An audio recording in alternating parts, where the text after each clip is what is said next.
بسم اللہ الرحمن الرحیم۔ السلام علیکم۔ حضرت اسماعیل علیہ السلام حضرت ابراہیم علیہ السلام کے بیٹے تھے۔ ان کی والدہ کا نام حضرت حاجرہ علیہ السلام تھا۔ حضرت اسماعیل علیہ السلام جب گود کے بچے تھے تو اللہ تعالیٰ نے حضرت ابراہیم علیہ السلام کو حکم دیا کہ اپنی بیگم حاجرہ اور اپنے بیٹے حضرت اسماعیل علیہ السلام کو حجاز لے جائیں۔ حضرت ابراہیم علیہ السلام اللہ تعالیٰ کے حکم سے حضرت حاجرہ اور اپنے بیٹے اسماعیل علیہ السلام کو وہاں چھوڑ کر واپس چلے گئے۔ ننھے اسماعیل علیہ السلام نے پیاس کی وجہ سے رونا شروع کر دیا۔ حضرت حاجرہ علیہ السلام نے سوچا کہ پہاڑی پر چڑھ کر دیکھوں، شاید کوئی آبادی سبزہ نظر آ جائے جہاں سے پانی مل سکے۔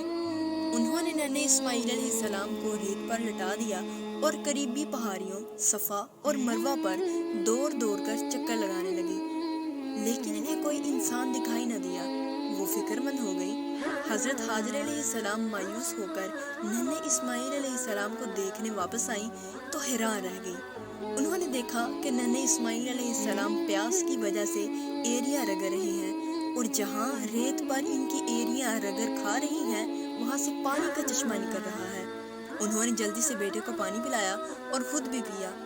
اسی چشمے کا نام زمزم ہے۔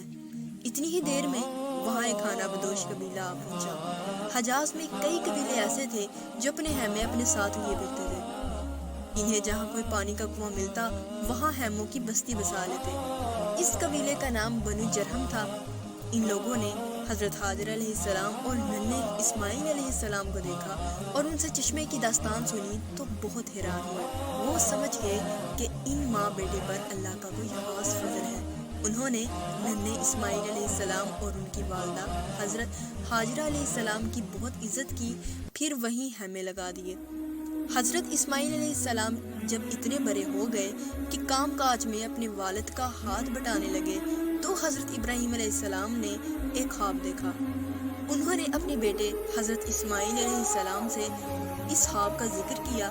حضرت اسماعیل علیہ السلام نے جواب دیا کہ یہ خواب ضرور اللہ تعالیٰ کی طرف سے ایک امتحان ہے، میں اللہ کی رضا کے لیے قربان ہو جانے پر تیار ہوں۔ حضرت ابراہیم علیہ السلام اپنے بیٹے حضرت اسماعیل علیہ السلام کو شہر سے باہر منع کے مقام پر لے گئے اور انہیں پیشانی کے بل لٹا دیا۔ اسی وقت فرشتے نے پکارا کہ آپ اپنی آزمائش میں پورے اترے ہیں، آپ نے اپنا خواب سچ کر دکھایا ہے۔ اور اللہ کی قدرت سے ایک دمبا وہاں آ گیا۔ حضرت ابراہیم علیہ السلام کو حکم ہوا کہ حضرت اسماعیل علیہ السلام کے بجائے اس دمبے کو قربان کرے۔ ہر سال حاجی لوگ حج کے بعد منع کے مقام پر